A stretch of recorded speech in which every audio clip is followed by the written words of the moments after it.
Hi hello welcome back to Edubles learning. Edubles ലേണിങ്ങിൻ്റെ പുതിയൊരു വീഡിയോയിലേക്ക് എല്ലാവർക്കും സ്വാഗതം. ഇന്ന് വളരെ ഇൻഫർമേറ്റീവ് ആയിട്ടുള്ള ഒരു കാര്യമാണ് നമ്മൾ പറയാൻ പോകുന്നത്. National institute of technology Calicut അല്ലെ, NIT കാലിക്കറ്റ്, കേരളത്തിൽ ITP പ്രോഗ്രാം പ്രൊവൈഡ് ചെയ്ത one of the eminent institute അല്ലെ, അത്രയും പ്രധാനപ്പെട്ട ഒരു സ്ഥാപനത്തിലെ NIT കാലിക്കറ്റിലെ ITP പ്രോഗ്രാമിലെ എലിജിബിലിറ്റി ക്രൈറ്റീരിയ, ഫീ സ്ട്രക്ചർ, ഈ കാര്യങ്ങളൊക്കെയാണ് നമ്മൾ ഈ വീഡിയോയിൽ ഡിസ്കസ് ചെയ്യാൻ പോകുന്നത്. അപ്പോൾ എൻ്റെ പ്രിയപ്പെട്ട മക്കളെ, ഇത്രയും ഇൻഫർമേറ്റീവായ കാര്യങ്ങൾ നിങ്ങൾക്ക് ഒതന്റിക് ആയിട്ട് ഷെയർ ചെയ്യുന്ന ഈ ഒരു ചാനൽ ഇപ്പോൾ തന്നെ സബ്സ്ക്രൈബ് ചെയ്യാനും ഷെയർ ചെയ്യാനും മറക്കരുത്. ITP പ്രോഗ്രാം അല്ലെങ്കിൽ CUET NCET എക്സാമിന് വേണ്ടി പ്രിപ്പയർ ചെയ്യുന്ന മുഴുവൻ മക്കൾക്കും വേണ്ടി തയ്യാറാക്കപ്പെട്ട ഒരു ചാനലാണ് ഇത്. അത് നിങ്ങളെ കൂട്ടത്തിൽ നിന്ന് ആരൊക്കെ എക്സാമിന് തയ്യാറെടുക്കുന്നു അവർക്കൊക്കെ ഇപ്പോൾ തന്നെ ഈ ചാനൽ ഷെയർ ചെയ്ത് കൊടുക്കുക. നിങ്ങൾക്ക് വേണ്ട ഇൻഫർമേറ്റീവ് ആയിട്ടുള്ള വീഡിയോകൾ നമ്മുടെ ചാനലിൽ നൽകുന്നതായിരിക്കും. അതുപോലെ തന്നെ NCET എക്സാമിനും CUET എക്സാമിനുള്ള വളരെ സിസ്റ്റമാറ്റിക് ആയിട്ടുള്ള ആപ്ലിക്കേഷൻ ക്ലാസ്സുകളോടുകൂടെ, ഫൗണ്ടേഷൻ ടെസ്റ്റുകളോടുകൂടെ, എമിനൻ്റ് ആയിട്ടുള്ള ഫാക്കൽറ്റികളോടെയുള്ള കോച്ചിങ്ങും നമ്മൾ പ്രൊവൈഡ് ചെയ്യുന്നുണ്ട്. കൂടുതൽ കാര്യങ്ങൾ അറിയണമെങ്കിൽ താഴെയുള്ള നമ്പറിൽ കണക്ട് ചെയ്യാം. അപ്പോൾ നമുക്ക് ഈ വീഡിയോയിൽ വിശദമായിട്ട് കാര്യങ്ങൾ സംസാരിക്കാം. ഓക്കെ, ഞാനിപ്പോൾ ഇവിടെ കാണിക്കാൻ പോകുന്നത് NIT കാലിക്കറ്റിന് 2025 ഇയറിലുള്ള ഇൻഫർമേഷൻ ബുള്ളറ്റിനാണ്. ഈ ഒരു വർഷത്തേക്കുള്ള ഇൻഫർമേഷൻ ബുള്ളറ്റിൻ അവർ ഔട്ട് ചെയ്തിട്ടില്ല. അതുകൊണ്ട് തന്നെ കഴിഞ്ഞ വർഷം അവർ ചോദിച്ചിട്ടുള്ള ഫീ സ്ട്രക്ചർ, ക്രൈറ്റീരിയ, കാര്യങ്ങളൊക്കെ ഞാൻ നിങ്ങൾക്കൊന്ന് ഡിസ്ക്രൈബ് ചെയ്ത് പറഞ്ഞു തരാനാണ് ഇവിടെ ഉദ്ദേശിക്കുന്നത്. ഓക്കെ, അതിൻ്റെ കാര്യങ്ങൾ ഡീറ്റെയിൽ ആയിട്ട് ഞാനിവിടെ ഷെയർ ചെയ്ത് തരാം. ഓക്കെ, അപ്പോൾ നമുക്ക് നോക്കുകയാണെങ്കിൽ NIT കാലിക്കറ്റിൽ കഴിഞ്ഞ വർഷം മുതൽ ഈ വർഷത്തേക്ക് വെച്ച് നോക്കുമ്പം 2 മാറ്റങ്ങളാണ് വന്നിരിക്കുന്നത്. ഒന്ന്, കഴിഞ്ഞ വർഷം 50 സീറ്റുകൾ മാത്രമായിരുന്നു NIT കാലിക്കറ്റിൽ ഉണ്ടായിരുന്നത്, അതായത് സെക്കൻഡറി ITP പ്രോഗ്രാമിനായിരുന്നു. പക്ഷെങ്കിൽ ഈ വർഷം നമുക്ക് നോക്കുമ്പോൾ അവിടേക്ക് 150 സീറ്റുകളായിട്ടുണ്ട്, അതായത് 100 സീറ്റുകൾ വർദ്ധിച്ചിട്ടുണ്ട്.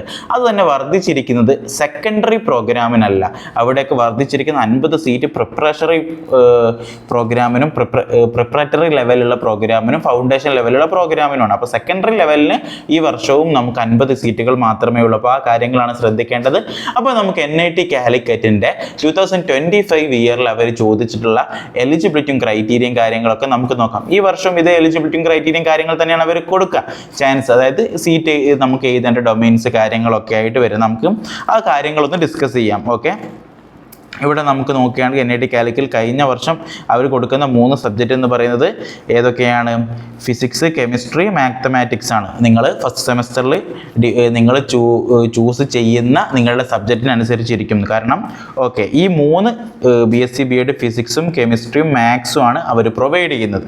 അതിൻ്റെ സീറ്റ് മെട്രിക്സ്, കഴിഞ്ഞ വർഷമുള്ള സീറ്റ് മെട്രിക്സ് നോക്കുകയാണെങ്കിൽ ഓരോ കോഴ്സിനും മാത്സിന് 20 സീറ്റും ബാക്കി 2 സബ്ജക്റ്റിന് 15 സീറ്റുകളുമാണ് അവർ കൊടുത്തിരിക്കുന്നത്. അതിൽ തന്നെ അങ്ങനെയാണ് മൊത്തം 50 സീറ്റുകൾ കൊടുക്കുന്നത്. ഈ മൊത്തം 50 സീറ്റുകളിൽ 19 സീറ്റുകൾ ജനറൽ കാറ്റഗറിക്കാണ്. പിന്നെ ജനറൽ കാറ്റഗറിയിലുള്ള PWQനാണ് 1 സീറ്റ് വരുന്നത്, പേഴ്സൺ വിത്ത് ഡിസേബിലിറ്റി. അടുത്തത് EWSനാണ് 5 സീറ്റുകൾ വരുന്നത്. EWS വിത്ത് PWDക്ക് എന്തില്ല, സ്പെഷ്യൽ കാറ്റഗറി, സ്പെഷ്യൽ, അവർക്ക് ഒരു സീറ്റ് മെട്രിക്സ് ഒന്നും ഇല്ല. OBC NCLന് 13 സീറ്റ് റിസർവ്ഡ് ആണ്. OBC NCL PWDക്ക് 1 സീറ്റ് റിസർവ്ഡ് ആണ്. SC കാറ്റഗറിക്ക് 7 സീറ്റ് റിസർവ്ഡ് ആണ്. ഓക്കെ, ST കാറ്റഗറിക്കും 4 സീറ്റ് റിസർവ്ഡ് ആണ്. ഇത് അവരുടെ കമ്പൾസറി റിസർവേഷൻ ആയിരിക്കും. ഓക്കെ, അപ്പോൾ നമുക്ക് ഇനി അവിടുത്തെ എലിജിബിലിറ്റി ക്രൈറ്റീരിയ കഴിഞ്ഞ വർഷം അവർ എന്തൊക്കെയാണ് ചോദിച്ചിരിക്കുന്നതെന്ന് നമുക്ക് നോക്കാം. കഴിഞ്ഞ വർഷം അവർ പ്രധാനമായിട്ടും അവർ പറയുന്നത് 3 പ്രോഗ്രാമിനേക്ക്. ഒന്നാമത്തെ നമുക്ക് നോക്കാം. Candidates who have appeared NCET 2025 and have secured a valid score are eligible to apply BSc BEd admission NIT Calicut. NIT കാലിക്കറ്റിലേക്ക് NCET എക്സാമിന് അപ്ലൈ ചെയ്ത ആളുകൾക്ക് അപ്ലൈ ചെയ്യാം. ഈ താഴെ പറയുന്ന കാര്യങ്ങളൊക്കെ അവർ സാറ്റിസ്ഫൈ ചെയ്യുന്നുണ്ടെങ്കിൽ, ഒന്നാമത്തെ കാര്യം എന്ന് പറയുന്നത് candidates must have passed or appeared in the first time in the year 2023 or 24, 25 for the examination 12th examination intermediate with domain specific subject is compulsory. Okay, കഴിഞ്ഞ വർഷം പറഞ്ഞിരുന്നത് 2023-ലോ 24-ലോ 25-ലോ +2 അപ്പിയർ ചെയ്ത അല്ലെങ്കിൽ പാസ്സായ ആളുകൾക്കാണ് അല്ലേ. ഒരു 3 ഇയർ ബാക്കൗട്ട് ആണെങ്കിലും കുഴപ്പമില്ല എന്നാണ് അവർ പറയുന്നത്. ഒരു 3 ഇയറിൻ്റെ ഏജ് ഓവർ ആയാലും കുഴപ്പമില്ല എന്നുള്ള നിലക്കാണ് അവർ അവിടെ പറഞ്ഞു വെച്ചിരിക്കുന്നത്. ഓക്കെ, ഫസ്റ്റ് ടൈം ആയിരിക്കണം. ഓക്കെ, നിങ്ങൾ 1 ടൈം പാസ്സായ ആളുകളായിരിക്കണം അല്ലേ. ഈതർ 2023-ലോ 24-ലോ 25-ലോ. അപ്പോൾ ഈ വർഷം സ്വാഭാവികമായിട്ട് അവർ പറയുന്നതായിരിക്കും 24-ലോ 25-ലോ 26-ലോ അല്ലേ. ഓക്കെ, അതാണ് അവർ പറയുന്നത്. അപ്പം ഇനി പറഞ്ഞിരിക്കുന്നത് അറ്റ്ലീസ്റ്റ് 60% മാർക്ക്, 60% മാർക്ക് നിങ്ങൾ +2-ൽ സ്കോർ ചെയ്തിരിക്കണം. മുമ്പത്തെ ക്രൈറ്റീരിയ പറയുമ്പോൾ ഒരുപാട് ആളുകൾക്ക് ഡൗട്ട് ഉണ്ടാവും, സാർ ഇക്കൊല്ലം +2 ചെയ്താണ് അപ്ലൈ ചെയ്യാൻ പറ്റും. ഇക്കൊല്ലം +2 എഴുതിയാലും നിങ്ങൾക്ക് NCT എക്സാമിന് അപ്ലൈ ചെയ്യാൻ പറ്റുമല്ലോ. ആ സമയം നമുക്ക് നിങ്ങൾക്ക് റിസൾട്ട് കാര്യങ്ങളൊക്കെ വരികയും ചെയ്യും. നിങ്ങൾ അപ്ലിക്കേഷൻ ആകുമ്പോഴേക്കും ഓക്കെ നിങ്ങൾക്കും അപ്ലൈ ചെയ്യാൻ പറ്റും. ഇനി രണ്ട് പറയുന്നത് +2 60% മാർക്ക് വാങ്ങിയിരിക്കണം. പക്ഷെങ്കിൽ SC ST PWക്കാർക്ക് 55% മതി. ഓക്കെ, അത് നിർബന്ധമാണ്. ഇനി മൂന്നാമത്തെ ക്രൈറ്റീരിയ പറയുന്നത് to be eligible for a particular major it is mandatory that candidate should have studied that particular subject in class 12 or its equivalent and should have opted as one of the domain specific subject NCT 2025 examination. Okay, ഇവിടെ ഇവർ പറയുന്നത് നിങ്ങൾ ഏതെങ്കിലും particular മേജറാണ് ഇവിടെ നോക്കുന്ന BSc B.Ed chemistry ആണെങ്കിൽ നിങ്ങൾ ആ പെർട്ടിക്കുലർ സബ്ജക്റ്റ് +2 പഠിച്ചിരിക്കുകയും വേണം. ആ പെർട്ടിക്കുലർ സബ്ജക്റ്റ് NCT എക്സാമിന് എഴുതിയിരിക്കുകയും വേണം. അത് കറക്റ്റ് അവർ ഇവിടെ എക്സാമ്പിളായിട്ട് പറയുന്നുണ്ടതാ. In order to become eligible for a mathematics major, ഒരാൾക്ക് BSc B.Ed മാത്സ് അപ്ലൈ ചെയ്യണമെങ്കിൽ candidate should have completed class 12 or its equivalent. അയാൾ +2 പാസ്സായിരിക്കണം ഏതിൽ? With mathematics as one of the subject. BSc B.Ed മാത്സിനാണെങ്കിൽ മാത്സ് +2 പഠിച്ചിരിക്കണം. And should have written mathematics as a paper NCT examination. NCT എക്സാമിൽ എന്ത് ചെയ്തിരിക്കണം? ഇയാൾ ഈ പേപ്പർ എഴുതിയിരിക്കുകയും ചെയ്യണമെന്ന് കമ്പൾസറി ആയിട്ട് പറയുന്നുണ്ട്. ഇനി നമുക്ക് നോക്കുകയാണെങ്കിൽ അടുത്തൊരു ക്രൈറ്റീരിയ പറയുന്നത് candidate should chosen NIT Calicut NCT 2025 application form. നിങ്ങളിപ്പോൾ ആപ്ലിക്കേഷൻ ഫോം കൊടുക്കുമ്പോൾ കുറേ യൂണിവേഴ്സിറ്റികൾ സെലക്ട് ചെയ്യാനുള്ള ഓപ്ഷൻ ഉണ്ടല്ലോ, അവിടെ NIT കാലിക്കറ്റിന് നിർബന്ധമായിട്ട് ഓപ്റ്റ് ചെയ്തിരിക്കണം. അങ്ങനെ ഓപ്റ്റ് ചെയ്താൽ മാത്രമേ ഇവിടേക്കും നിങ്ങൾക്ക് അപ്ലൈ ചെയ്യാൻ പറ്റുള്ളൂ. ഓക്കെ, പക്ഷേ ഒരുപാട് യൂണിവേഴ്സിറ്റി അങ്ങനത്തെ ക്രൈറ്റീരിയ ഒന്നും പറയുന്നില്ല. പക്ഷേ NIT കൃത്യമായിട്ട് പറയുന്നുണ്ട്, നിങ്ങൾ NCT എക്സാം അപ്ലൈ ചെയ്യുമ്പോൾ നമ്മുടെ പേര് അവിടെ കൊടുത്താലേ ഇങ്ങോട്ട് അപ്ലൈ ചെയ്യാൻ പറ്റുള്ളൂ. പിന്നെ പറയുന്നത് അഡ്മിഷൻ്റെ സമയത്ത് നിങ്ങൾ +2 പാസ്സായിരിക്കുന്ന റെക്കോർഡ് മാർക്ക് ഉണ്ട് എന്നുള്ള ഡോക്യുമെൻറ്റ്സ് ഒക്കെ ഇവിടെ സബ്മിറ്റ് ചെയ്തിരിക്കണം എന്ന് പറയുന്നുണ്ട്. ഓക്കെ, പിന്നെ പറയുന്നത് ഇവിടുത്തെ ഒരു ഏജ് ക്രൈറ്റീരിയ എന്ന് പറയുന്നത് candidate should have been born on after 1 October 2000 October 1 ശേഷം ജനിച്ച ആളുകളായിരിക്കണം. ആ ദിവസമോ അല്ല അതിന് ശേഷം. അപ്പം 2000 ഒക്ടോബർ 1 മുമ്പുള്ള ആളുകൾക്ക് ഇങ്ങോട്ട് അപ്ലൈ ചെയ്യാൻ പറ്റില്ല. ഈ വർഷം നമ്മൾ നോക്കുകയാണെങ്കിൽ 2001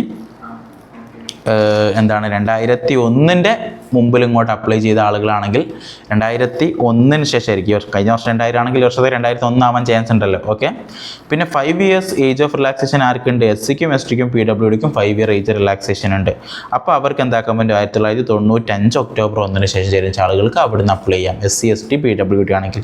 ഈ കാര്യങ്ങളാണ് NIT കാലിക്കറ്റിൻ്റെ എലിജിബിലിറ്റി ക്രൈറ്റീരിയ ആയിട്ട് പറഞ്ഞത്. NIT കാലിക്കറ്റ് ആണെന്ന് തോന്നുന്നു ഇങ്ങനെ ഒരു വളരെ അത്രയും സ്ട്രിക്റ്റ് അല്ലാത്ത ഒരു ഇത് പറഞ്ഞിരിക്കണം. ബാക്കി NITകളും IITകളും കമ്പൾസറി ആയിട്ട് പറയുന്നുണ്ടെങ്കിലും NIT കാലിക്കറ്റിന് ഇത്രയാണ് ക്രൈറ്റീരിയ അവർ പറഞ്ഞിരിക്കുന്നത്.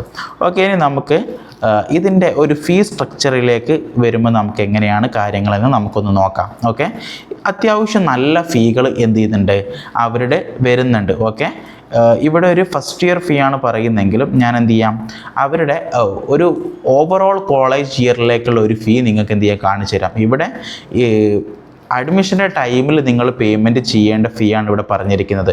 1,40,300 രൂപ നിങ്ങൾ അഡ്മിഷൻ്റെ സമയത്ത് നിങ്ങൾ എന്ത് ചെയ്തിരിക്കണം? പേ ചെയ്തിരിക്കണം. അത് നിങ്ങൾ ഓപ്പണോ EWS OBC ഒക്കെ ആണെങ്കിൽ. ഇനി നിങ്ങൾ SC ST കാറ്റഗറി ആണെങ്കിൽ വെറും 75,800 രൂപ മാത്രം നിങ്ങൾ അഡ്മിഷൻ്റെ സമയത്ത് നിങ്ങൾ പേയ്മെൻറ്റ് ചെയ്താൽ മതി. ഓക്കെ, SC ST കാറ്റഗറിക്ക് ട്യൂഷൻ ഫീ ഉണ്ടായിരിക്കില്ല എന്നുള്ളതാണ്. ഓക്കെ, അതുകൊണ്ടാണ് അവർ നിൽ എന്ന് കാണിച്ചിരിക്കുന്നത്. പക്ഷെങ്കിൽ നമുക്ക് എന്ത് ചെയ്യേണ്ട ബാക്കിയുള്ളവർക്കൊക്കെ സെമസ്റ്റർ ഫീ 62,500 ഉണ്ടാവും. ഇത് ഓരോ സെമസ്റ്ററിലും റിപ്പീറ്റ് ആയിട്ട് വരും. അപ്പോൾ നമുക്കൊരു ഡീറ്റെയിൽഡ് ഫീ ഒരു 4 വർഷത്തേക്ക് എത്രയായിരിക്കും എന്ന് നമുക്ക് NIT കാലിക്കറ്റിൻ്റെ നമുക്കൊന്ന് ചെക്ക് ചെയ്ത് നോക്കാം.